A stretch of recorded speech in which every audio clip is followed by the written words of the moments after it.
Hello everyone, this is zero chemistry. I hope आप लोग बढ़िया होंगे। तो हम लोग यहाँ पर आपका उत्तराखंड स्केलर एग्ज़ाम के लिए केमिस्ट्री का सिलेबस डिस्कस कर रहे थे और इसमें अभी तक हम काफ़ी टॉपिक्स यहाँ पर कवर कर चुके हैं। ठीक है।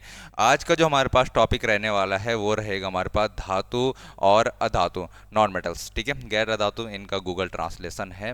ठीक है, धातु और अधातु, मेटल एंड नॉन मेटल्स के बारे में हमें डिस्कस करना है। उनकी फिजिकल प्रॉपर्टीज देखनी है, भौतिक गुण देखने हैं, उनकी रासायनिक प्रॉपर्टीज देखनी है, उनकी केमिकल प्रॉपर्टीज देखनी है, रासायनिक गुण देखने हैं। ठीक है ना, तो आज की क्लास हमारे पास ये रहने वाली है। चलिए देखते हैं हमारे पास मेटल की प्रॉपर्टीज क्या हैं, नॉन मेटल की प्रॉपर्टीज क्या हैं। ठीक है, तो हमारे पास, हमको पता है एलिमेंट्स को बांटा जाता है मेटल्स एंड नॉन मेटल्स में। ठीक है, यहाँ पर मेटलॉइड्स भी होते हैं, पर यहाँ पर उसने सिलेबस में मेटलॉइड्स तो दिया नहीं है। तो हम अभी सिर्फ क्या कर रहे हैं, यहाँ पर मेटल्स एंड नॉन मेटल्स के बारे में डिस्कस करने वाले हैं। जब हम एमसीक्यू क्वेश्चन यहाँ पर कवर करेंगे, वहाँ पर जो क्वेश्चन बन सकते हैं मेटलॉइड्स के भी, उनका भरोसा है नहीं। कुछ सिलेबस कुछ दे देते हैं, एग्जाम में क्वेश्चन कुछ भी पूछ लेते हैं। पहले हम क्या करेंगे, जितनी चीज़ें हमारे को यहाँ पर सिलेबस में दे रखी है उनको कवर करेंगे। जब मैं एमसीक्यू कराऊंगा तो एमसीक्यू में आपको मैं एक्स्ट्रा क्वेश्चन भी यहाँ पर करवाऊंगा, ताकि किसी भी तरीके का आपसे क्वेश्चन पूछ लिया जाए एग्जाम में, हम उसको कवर करेंगे। लेकिन मेन फोकस हमारा किसके साथ रहने वाला है, सिलेबस के साथ। मेन फोकस हम सिलेबस पे करेंगे। सिलेबस से जितने क्वेश्चन बन सकते हैं वो सारे मैं आपको यहाँ पर कराऊंगा। चलिए, धातुओं के भौतिक गुण के बारे में हम यहाँ पर बात कर रहे हैं, फिजिकल प्रॉपर्टीज ऑफ मेटल। सबको पता है, बचपन से पढ़ते हुए आ रहे हैं। धातुएं आघात वर्धनीय होती हैं और लचीली होती हैं या तन्य होती हैं। ठीक है ना, इसको तन्य भी बोला जाता है, तन्यता का गुण भी पाया जाता है।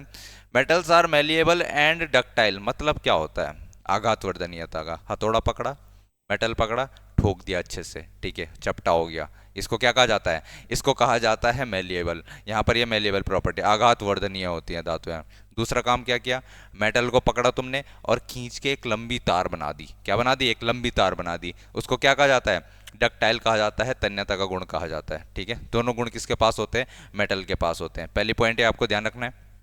सेकंड बात आपको ध्यान रखनी है कि धातुएं ऊष्मा और बिजली की अच्छी सुचालक होती हैं। Metals are good conductors of heat and electricity, यानी कि एक तरफ से तुमने लोहे को गर्म किया, दूसरी तरफ से पकड़ा, तो बेटा इधर थोड़ी देर के बाद क्या हो जाएगा, हाथ फूक जाएगा। ठीक है ना। और दूसरी बात, इधर से इलेक्ट्रिसिटी पास कराई तुमने मेटल में, दूसरी तरफ से पकड़ लिया, तो बाल खड़े हो जाएंगे सारे के सारे। यानी कि क्या है, धातुएं ऊष्मा और बिजली की अच्छी सुचालक होती हैं। Metals are good conductor of heat and electricity, ये बात हमको ध्यान में रखनी है। चलिए नेक्स्ट यहाँ पर बात समझते हैं। धातुएं चमकदार होती हैं, चमकीली होती है। चमक देख रही है ना तुमने, सोना कैसे चमकता है, इसीलिए तो खरीद रहे हैं। अगर सोना चमकता ही नहीं तो क्यों खरीदते भाई तुम। ठीक है, दिखावा करना है, ह्यूमन नेचर, दिखावा करने की प्रकृति। ठीक है, उन्हें पॉलिश किया जा सकता है और इनको हम पॉलिश भी कर सकते हैं। ठीक है, मेटल्स पे पॉलिश कर सकते हैं हम। चलिए, मेटल्स आर लस्ट्रस, शाइनी होते हैं और इसको पॉलिश किया जा सकता है। अगली बात, धातुएं कमरे के तापमान पर ठोस होती हैं। अगर महसूस करना है किसी को तो लोहे का हथौड़ा लेके आना, ठीक है, और अपने सर पे मार के देखना, क्या ये क्या होती है, ठोस होती है, सॉलिड होती है कि नहीं होती है, आपको पता चल जाएगा। और एक मेटल है हमारे पास, कौन सा मेटल है, जिसको कहा जाता है पारा। ध्यान रखेंगे, इसको स्टार लगा लेंगे। ठीक है, फेवरेट क्वेश्चन होते हैं एग्जामिनर्स के। पारा, जिसको क्या मरकरी कहते हैं, क्या कहते हैं भाई, मरकरी कहते हैं अंग्रेजी में। ये एक मेटल है। पहली चीज तो क्या है, मेटल है, ये बात ध्यान रखनी है, मेटल है। कौन है मेटल, पारा। यहां पर मरकरी एक मेटल है, धातु है, पारा एक धातु है, जो कि कमरे के ताप पर यानी कि रूम टेम्परेचर पे लिक्विड स्टेट में पाई जाती है, द्रव अवस्था में पाई जाती है, लिक्विड स्टेट में पाई जाती है। नोट कर लेना इस बात को। मेटल पूछा जाएगा तभी जाकर क्या करना है तुम्हें, यहां पर पारा मरकरी पे क्लिक करके आना है, टिक करके आना है। अगर मेटल नहीं पूछा है, नॉन मेटल पूछा है, तो ये लगा के मत आ जाना। कई लोग ऐसे ही नॉन मेटल पूछा रहता है और पारा लगा के आ जाते हैं और उनका आंसर कॉन्फिडेंट हो गए आते हैं कि भाई साहब हमने तो बिल्कुल सही आंसर किया है। लेकिन जैसे ही वहां पर आपका रिजल्ट आता है, आपका एक क्वेश्चन गलत रहता है। क्यों, क्योंकि उसने तो मेटल पूछा ही नहीं था। उसने क्या पूछा हुआ है, यहां पर उसने मेटल पूछा हुआ है। क्या बात समझ रहे हो। अगर मेटल पूछे तो पारा लगा लेना, अगर नॉन मेटल पूछे तो अभी बताऊंगा कौन होता है। ठीक है, ब्रोमीन होता है। नॉन मेटल में कौन होता है, ब्रोमीन होता है, अधातु।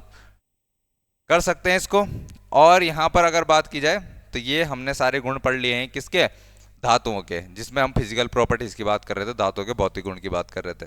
चलो आगे देखते हैं धातुओं के रासायनिक गुण, chemical properties of metals.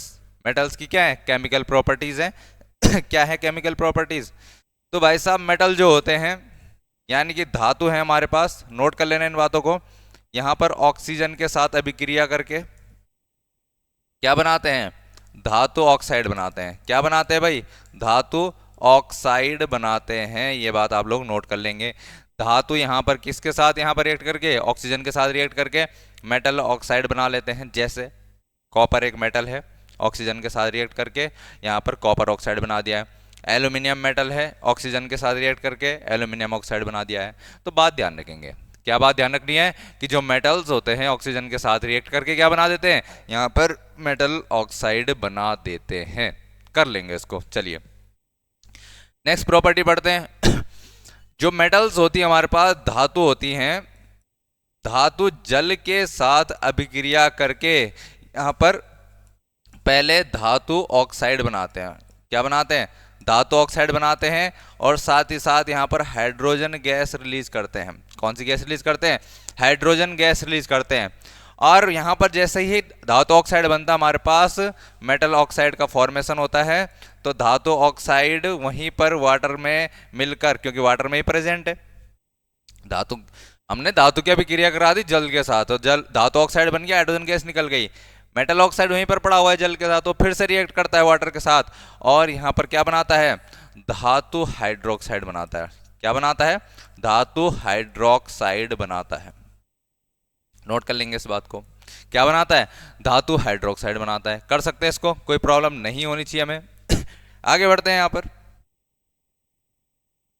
Example के लिए देखें अब और चीजें हमारे पास। यहां पर हमने बोला जो धातु होते हैं किसके साथ, जल के साथ मिलकर क्या बनाते हैं, धातु ऑक्साइड बनाते हैं। धातु ऑक्साइड जल्दी से रिएक्ट कर देते हैं फिर उसके साथ, जल के साथ, और धातु हाइड्रोक्साइड बनाते हैं। चलिए पोटेशियम एक धातु है, पोटेशियम जल के साथ अभिक्रिया करके डायरेक्टली क्या बना देगा, KOH बना देगा। यहां पर धातु हाइड्रोक्साइड, क्योंकि फाइनली हमारे पास क्या बन रहा था, यहां पर धातु हाइड्रोक्साइड बन रहा है।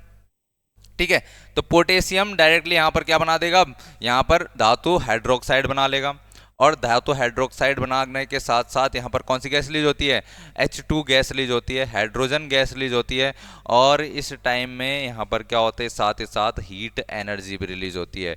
यहाँ पर क्या होती है, हीट एनर्जी, यानी कि ऊष्मीय ऊर्जा भी निकलती है। तो भाई साहब अगर तुमने क्या करा, पानी लेके गए यहाँ पर तुम, और उसमें तुमने क्या डाल दिया, यहाँ पर पोटेशियम डाल दिया, तो धमाका हो जाएगा। क्या हो जाएगा, धमाका हो जाएगा। यहाँ पर हम क्या देखने को मिलेगा, धमाका देखने को मिलेगा। क्यों हो रहा है, क्योंकि ये हाइड्रोजन गैस बहुत ही ज्वलनशील गैस है, और जैसे ही यहाँ पर रिएक्शन में थोड़ी सी भी एनर्जी रिलीज होती है तो ये आग पकड़ लेती है। हाइड्रोजन गैस क्या कर लेती है, आग पकड़ लेती है और धमाका हो जाता है। ये बात ध्यान रखने वाली है। तो ये क्या कह रहा है, पोटेशियम और सोडियम जैसी धातुएं ठंडे पानी के साथ तीव्र प्रतिक्रिया करती हैं। ठंडे पानी के साथ भी क्या कर लेगी, रिएक्शन कर लेगी। यूट्यूब पे तुमने वीडियोस देखी होंगी कि यूं कोई मेटल फेंकता है और वहां पर आग लग जाती है। तो कौन से मेटल है वो, पोटेशियम है, सोडियम है। तो सोडियम और पोटेशियम मेटल्स यहाँ पर क्या करती हैं, ठंडे पानी में भी आग पकड़ लेती हैं। क्यों पकड़ लेती हैं, क्योंकि वहां पर हाइड्रोजन गैस रिलीज होती है और वहां पर थोड़ी सी जैसे एनर्जी रिलीज होगी तो ये आग पकड़ लेगी। कर सकते हैं इसको। चलिए आगे बढ़ते हैं। यहाँ पर थोड़ा सा जो मैग्नीशियम होता है, देखो सोडियम और पोटेशियम ने क्या करा, ठंडे पानी के साथ रिएक्शन कर ली है। लेकिन जो मैग्नीशियम है वो ठंडे पानी के साथ यहाँ पर रिएक्शन नहीं करती है। यहाँ पर ठंडे पानी के साथ क्या नहीं करती है, रिएक्शन नहीं करती है। ये गर्म पानी के साथ रिएक्शन करेगी। यहाँ पर किसके साथ रिएक्शन करेगी, गर्म पानी के साथ रिएक्शन करेगी और MgOH होल ट्वाइस बनाएगी, यानी कि मैग्नीशियम हाइड्रोक्साइड बनाएगी और साथ ही साथ हाइड्रोजन गैस रिलीज होगी। यहाँ पर क्या होगी, हाइड्रोजन गैस रिलीज होगी। क्या हम इतनी बात समझ पा रहे हैं। मैग्नीशियम ठंडे पानी के साथ अभिक्रिया नहीं करेगा, मैग्नीशियम किसके साथ अभिक्रिया करेगा, गर्म पानी के साथ अभिक्रिया करेगा, और हाइड्रोजन गैस तो यहाँ पर रिलीज होनी है। इस बात को आप लोगों को ध्यान में रखना है। अगला यहाँ पर देखें, कैल्शियम जो होता है ये पानी के साथ रिएक्शन जो दिखाता है, वो बहुत ही कम दिखाता है, या मतलब इतनी खतरनाक नहीं होती। जैसे हमने बात करी थी किसकी, सोडियम की, पोटेशियम की, मैग्नीशियम की, तो ये थोड़े तीव्र अभिक्रियाएं देती हैं, यानी कि वहाँ पर बहुत जल्दी जल्दी अभिक्रिया होती है, आग वगैरह निकल जाती है। लेकिन जब हम बात करते हैं कैल्शियम की, तो कैल्शियम के केस में इतनी खतरनाक अभिक्रिया नहीं होने वाली है, तो ये बात आप लोगों को ध्यान में रखनी है। ठीक है, यहाँ पर भी तुम्हें पता है क्या बनने वाला है। जैसे ही कैल्शियम वाटर के साथ रिएक्शन करेगा, कैल्शियम हाइड्रोक्साइड बनेगा, नाम लिख लेना है इसका, कैल्शियम हाइड्रोक्साइड होता है। ठीक है, और H2 गैस रिलीज होने वाली है, किसी को कोई प्रॉब्लम नहीं होनी चाहिए। अब देखो, ये दो मेटल्स हैं, एल्यूमिनियम एंड आयरन। देखो, गर्म ठंडे पानी के साथ रिएक्शन करवा लिए, गर्म पानी के साथ रिएक्शन करवा लिए। एल्यूमिनियम और यहाँ पर जो आयरन है, ये तो भाई गर्म पानी के साथ भी रिएक्शन नहीं करते हैं, ये रिएक्शन करते हैं किसके साथ, स्टीम के साथ। स्टीम के साथ रिएक्शन करते हैं। स्टीम की स्पेलिंग क्या होती है भाई, STEAM, स्टीम, भाप। भाप के साथ यानी कि वाष्प के साथ अभिक्रिया करती हैं, इसलिए तुम्हें यहाँ पर क्या दिख रहा होगा, H2O गैसियस स्टेट में दिख रहा होगा। तो ये जो एल्यूमिनियम है और कौन है, आयरन है, ये किसके साथ अभिक्रिया करते हो, ये किसके साथ अभिक्रिया करते हैं, तो ये स्टीम यानी कि भाप के साथ अभिक्रिया करते हैं, और वही बन रहे हैं यहाँ पर एल्यूमिनियम ऑक्साइड, यहाँ पर आयरन ऑक्साइड। और तुम्हें देखने को मिल रहा है क्या रिलीज होती है, यहाँ पर हाइड्रोजन गैस रिलीज होती है, इसमें कोई किसी को प्रॉब्लम नहीं होनी चाहिए। चलिए आगे देखते हैं। यहाँ पर और कुछ मेटल्स हैं, जैसे लेड हो गया, कॉपर हो गया, सिल्वर हो गया, गोल्ड, ये तो पानी के साथ रिएक्ट करते ही नहीं हैं। तुम गैस बना लो, पानी को भाप बना लो, गर्म कर लो, ठंडा कर लो, कुछ भी कर लो, ये वाले जो मेटल्स हैं ये यहाँ पर रिएक्ट करने वाले ही नहीं हैं, किसके साथ, पानी के साथ। ये बात आपको ध्यान में रखनी है। चलिए, इतनी बातें मुझे लगता है आप लोगों को समझ में आई होंगी। ये सारे मेटल्स के प्रॉपर्टीज आपको ध्यान में रखनी है, कौन रिएक्शन करता है, कौन नहीं रिएक्शन करता है वाटर के साथ, यहाँ पर ऑक्सीजन के साथ किस तरीके से रिएक्शन होती है किसी की, समझ में आती है हमें इतनी बात। चलिए आगे बढ़ते हैं। अब जो मेटल्स होते हैं, मेटल्स यानी कि धातु, धातु यहाँ पर जो हमारे पास तनु अम्ल हैं, तनु अम्ल है, डाइल्यूट एसिड जिनको कहा जाता है, यहाँ पर क्या बनाते हैं, लवण बनाते हैं और हाइड्रोजन गैस रिलीज होती है। क्या ये बात हम समझ पा रहे हैं। तो आपको ध्यान रखना है कि जो मेटल्स होते हैं वो डाइल्यूट एसिड्स के साथ रिएक्ट करके सॉल्ट एंड हाइड्रोजन यहाँ पर बनाते हैं, सीधी बात, ध्यान में रख लेंगे इसको। चलिए आगे बढ़ते हैं। एक इंपॉर्टेंट पॉइंट आपके लिए, एक्वारेजिया। क्या है हमारे पास, एक्वारेजिया है।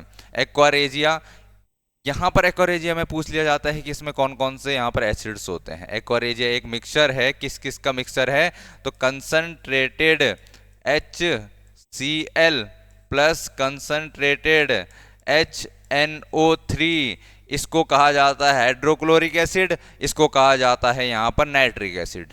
क्या हम इतनी बात समझ पा रहे हैं। इन दोनों का मिक्सचर है जिसमें HCl कितना रहेगा, 3 रहेगा, और इसका रेशियो क्या रहेगा, 1 रहेगा। तो 3:1 में यहाँ पर concentrated HCl and concentrated HNO3 present होगा।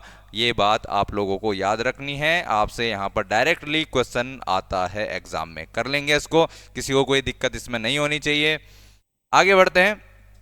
अधातुओं के भौतिक गुण, अधातु के बारे में समझ लेते हैं थोड़ा सा, अधातुओं के बारे में यहाँ पर थोड़ी सी चीजें देख लेते हैं। तो अधातु कैसे होते हैं भाई, अधातु भंगुर होते हैं। नॉन मेटल्स आर ब्रिटाइल, इसका मतलब क्या है, जैसे उसको तुम पीटोगे तो वो चूरा चूरा हो जाएगा। चूरा चूरा मतलब समझते हो ना, उसको कहा जाता है यहाँ पर भंगुर होना, ठीक है ना। जैसे ही तुमने उसको पीटा वो यहाँ पर क्या हो जाएगा, चूरा चूरा हो जाएगा, उसको कहा जाता है कि ये ब्रिटाइल है। आघात वर्धनीय नहीं होते हैं और ना ही तन्य होते हैं। अब ना तुम उसको खींच के लंबा कर सकते हो, ना पीट के चपटा बना सकते हो, ठीक है ना, ये बात ध्यान में रखने वाली है। और बात करें यहाँ पर, ये अधातु जो होती है ऊष्मा और विद्युत की कुचालक होती हैं। अधातुएं जो होती हैं, नॉन मेटल जो हैं, यहाँ पर नॉट अ कंडक्टर ऑफ, यहाँ पर हीट एंड इलेक्ट्रिसिटी, इलेक्ट्रिसिटी और हीट के क्या नहीं होते, ये कंडक्टर नहीं होते हैं। बात करेंगे यहाँ पर सिर्फ किसको छोड़ के, ग्रेफाइट को छोड़ के। ग्रेफाइट एक ऐसा नॉन मेटल है, अधातु है, ग्रेफाइट यानी कि कार्बन, ठीक है, लेकिन किस केस में, ग्रेफाइट के केस में। तो ग्रेफाइट केवल एकमात्र ऐसा नॉन मेटल है जो इलेक्ट्रिसिटी का कंडक्टर होता है। ये बात नोट करनी है आपको, स्टार मार्क कर लेंगे यहाँ पर। इस तरीके के क्वेश्चन आपके एग्जाम में पूछे जाते हैं कि जो ग्रेफाइट होता है ये एक गुड कंडक्टर है, अच्छा सुचालक है। किस चीज का? इलेक्ट्रिसिटी का। इलेक्ट्रिसिटी पास कराता है, विद्युत का अच्छा सुचालक है। ये बात आपको ध्यान में रखनी है। चलिए, अधातुएं चमकहीन होती हैं चमकहीन यानी कि चमकती नहीं है, जैसे मेटल चमक रहे थे, ये नहीं चमकते हैं, अधातु चमकते नहीं है, लेकिन केवल आयोडीन को छोड़कर। ठीक है, यहां पर आयोडीन जो है, आयोडीन अच्छा चमकता है, आयोडीन में चमक होती है। तो ये बात आपको ध्यान में रखनी है। मेन पॉइंट यहां पर यही है कि आयोडीन एक ऐसा अधातु है जिसमें चमक होती है, विच इज लस्ट्रस। ठीक है, यहां पर बात ध्यान में रखेंगे। और बात करें यहां पर धातुएं कमरे के ताप पर ठोस भी हो सकती हैं, तरल भी हो सकती है और गैस भी हो सकती हैं। तो धातुएं ठोस हो सकती हैं, द्रव हो सकती है, गैस हो सकती हैं। लेकिन एक नॉन मेटल ऐसा है जो रूम टेम्परेचर पे क्या होता है, लिक्विड स्टेट में पाया जाता है, द्रव अवस्था में पाया जाता है। और वो कौन है? तो यहाँ पर नॉन मेटल है एक, इसको ध्यान रखेंगे। नॉन मेटल है, अधातु है। कौन वो अधातु है? जो द्रव अवस्था में पाया जाता है at room temperature. At room temperature, इसको आप स्टार मार्क कर लेंगे। और वो है हमारे पास ब्रोमीन। कौन है? ब्रोमीन है। ब्रोमीन स्टार मार्क कर लेंगे। ब्रोमीन एक ऐसा अधातु है जो कमरे के ताप पे द्रव अवस्था में पाया जाता है। लेकिन केवल कब टिक मार के आएंगे इस पे? जब अधातु पूछा जाएगा। धातु पूछ लिया जाएगा तो पारा पे लगा के आ जाएंगे, मरकरी पे। अधातु पूछा जाएगा तो ब्रोमीन करके आएंगे। ठीक है, इसको गलत करके नहीं आएंगे। देखो, बहुत सिंपल क्वेश्चन है, अगर इसको आप गलत करके आते हो तो फिर ऐसे कैसे सिलेक्शन हो जाएगा आपका। चलिए, यहां पर बात कर लेते हैं। अधातु है ना तो कठोर होती है, ना ही मजबूत होती है, तो ये बात आपको पता ही है। इसको छोड़ के यहां पर डायमंड, डायमंड कितना कठोर होता है। चलिए, यहां पर रासायनिक गुण की अगर हम बात करें तो रासायनिक गुण ज्यादा नहीं है इसके। यहां पर अधातुओं के हमारे पास रासायनिक गुण देखने को नहीं मिलते हैं। अधातुओं के एसिड के साथ रिएक्शन जो हमने देखी थी वो कहाँ पर देख ली थी? एसिड बेस वाले चैप्टर में हमने देख लिए थे। ज़्यादातर यहाँ पर ज़्यादा चीज़ें हमारे पास किस में है? यहाँ पर धातुओं के बारे में है। धातुओं के बारे में केमिकल रिएक्शंस हमने देखी हैं, और इतना आपके पास ये चीज़ें यहाँ पर धातु और अधातु से आता है। देखो, अब नेक्स्ट जो हमारे पास लेक्चर है, नेक्स्ट लेक्चर में हम क्या करेंगे वो देख लेते हैं। अब हमारे पास केमिस्ट्री में कितना बचता है एक बार उसको देख लेते हैं। केमिस्ट्री में हमारे पास देखो, ये तो यहाँ पर रिएक्शन हो चुकी हैं कंप्लीट धातु और अधातु के बारे में। एक जनरल आइडिया हमने ले लिया है, मतलब जब हम क्वेश्चन करेंगे तो एक आइडिया रहेगा आपको कि क्या क्या चीज़ें यहाँ पर थी और किस तरीके से हम कर सकते हैं इनको। अब हमारे पास पेट्रोलियम, पेट्रोलियम का शोधन, कोयले की परिभाषा, कोक, कोलतार, सीएनजी, एलपीजी, ईंधन की परिभाषा, सिर्फ इतना ही रह रहा है। यानी कि अब ये कितना रह जाएगा आपके पास? एक या दो लेक्चर की बात और रह गई है। केमिस्ट्री में 2 लेक्चर और रह गए हैं इस सिलेबस से रिलेटेड। इसके बाद हम केमिस्ट्री में सिर्फ एमसीक्यू क्वेश्चन डिस्कस करेंगे, ठीक है ना। और जैसे ही ये कंप्लीट हो जाता है, एक तो हमने क्या करना है, हर 3 या 4 दिन में आपको मैं केमिस्ट्री के एमसीक्यू कराने की कोशिश करूंगा।